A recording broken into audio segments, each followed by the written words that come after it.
ఉమ్మడి విజయనగరం జిల్లా వాసులు చలికి గజగజ ఉడుకుతున్నారు. గత 4 రోజులుగా కనిష్ట స్థాయికి చేరుకున్నటువంటి ఉష్ణోగ్రతలతో ఒకవైపు మంచు, మరొక వైపు చల్లని గాలులతో రోడ్లంతా దట్టంగా పొగమంచుతో కమ్మేస్తున్నాయి. ఈ కారణం చేత ఎక్కువగా యాక్సిడెంట్లు కూడా జరుగుతున్నటువంటి పరిస్థితులు అయితే కనిపిస్తున్నాయి. ప్రధానంగా చూసుకుంటే పార్వతీపురం మన్యం జిల్లా ఏజెన్సీ ప్రాంతంలో చూసుకుంటే 12 నుంచి 13 డిగ్రీలకు కూడా ఉష్ణోగ్రతలు కనిష్ట స్థాయికి పడిపోయినటువంటి పరిస్థితులు కూడా కనిపిస్తున్నాయి. ఈ నేపథ్యంలోనే చలి పంజా విసురుతున్నటువంటి పరిస్థితులు కనిపిస్తున్నాయి. మరొక వైపు చలి బీభత్సం సృష్టిస్తుంది. సాయంత్రం 6 గంటల నుంచి ఉదయం 9 గంటల వరకు కూడా చలి తీవ్రత అయితే పెరుగుతున్నటువంటి పరిస్థితులు కనిపిస్తున్నాయి. ఈ చలి నుంచి ఉపశమనం పొందడానికి మంటలు వేసుకొని ఉపశమనం పొందుతున్నటువంటి పరిస్థితులు అయితే కనిపిస్తున్నాయి. ఉదయాన్నే మంటల వద్ద కూర్చొని అయితే ఒకవైపు మంటలు కాగుతున్నటువంటి పరిస్థితులు కూడా కనిపిస్తున్నాయి.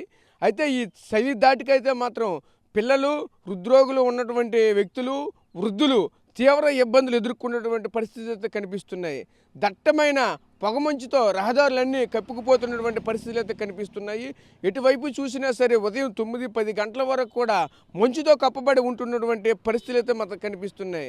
అయితే దీనికి సంబంధించి మరింత సమాచారం తెలుసుకునే ప్రయత్నం చేద్దాం రండి. ఉదయాన్నే లేచినటువంటి ప్రతి ఒక్కరు కూడా మంటల వద్ద ఈ విధంగా చలికాంకుతున్న పరిస్థితులు కూడా కనిపిస్తున్నాయి. చలికాంకొని కొంతమంది వ్యక్తులు కూడా ఉన్నారు. వాళ్ళతో మాట్లాడి మరిన్ని వివరాలు తెలుసుకునే ప్రయత్నం. చెప్పండి బ్రదర్, ఎలా ఉంది, ఏంటి చలి తీవ్రత ఎలా ఉంది, మంటలు ఏ విధంగా వేసుకుంటున్నారేంటి?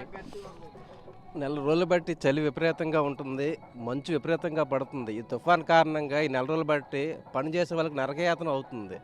తెల్లవారు ఒక గంట సేపు ఈ చలిమంట కాయడం వల్ల ఏంటంటే కొద్దిగా ఒళ్ళు ఈటెక్కడం మా పనులు మాకు చేయడానికి వీలవుతుంది. అలాగే కుర్రాళ్ళందరూ కూడా రోజు వస్తారు, చాలా ఇబ్బంది పడుతున్నారు. దగ్గర ప్రాంతం వాళ్ళే ఇంట్లో పడుకోలేక దుప్పట్లు చలికి కాయక ఇలా గంట సేపు చేస్తే కొద్దిగా సేద తీసినట్టు అవుతుంది.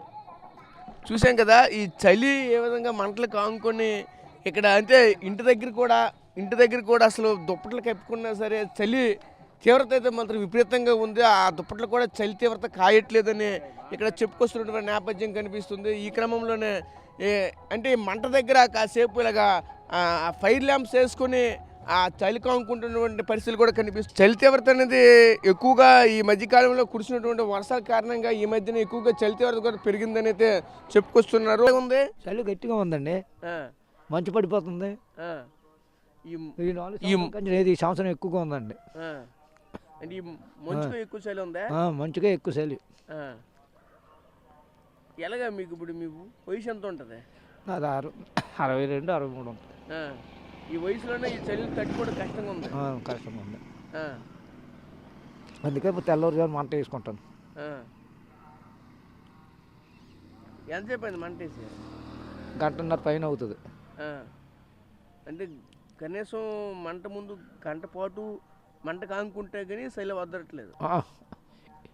ఇది కాలుతుంది, ఇటుక చలేస్తుంది. అంటే ముందు పక్క కానుకుంటే వెనక పక్క చలిగా ఉంది.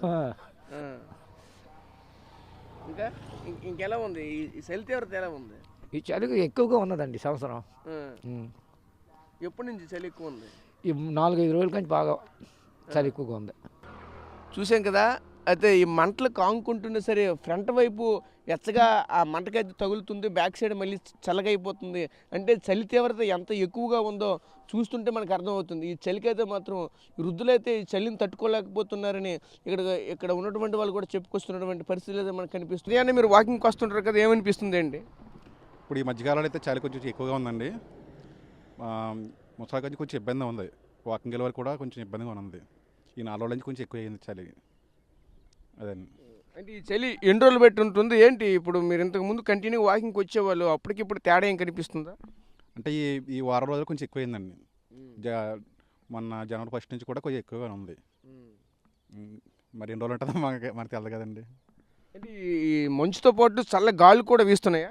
చల్లగాలు కూడా వస్తున్నాయండి. మరి ఏంటి తుఫాన్ ప్రభావం ఏమో తెలియదు. మరి మన దాకా తుఫాన్ ప్రభావం పెట్టింది కదా, దాని ప్రభావం తెలియదు. కొంచెం చల్లగాలు కూడా ఎక్కువ వస్తున్నాయి.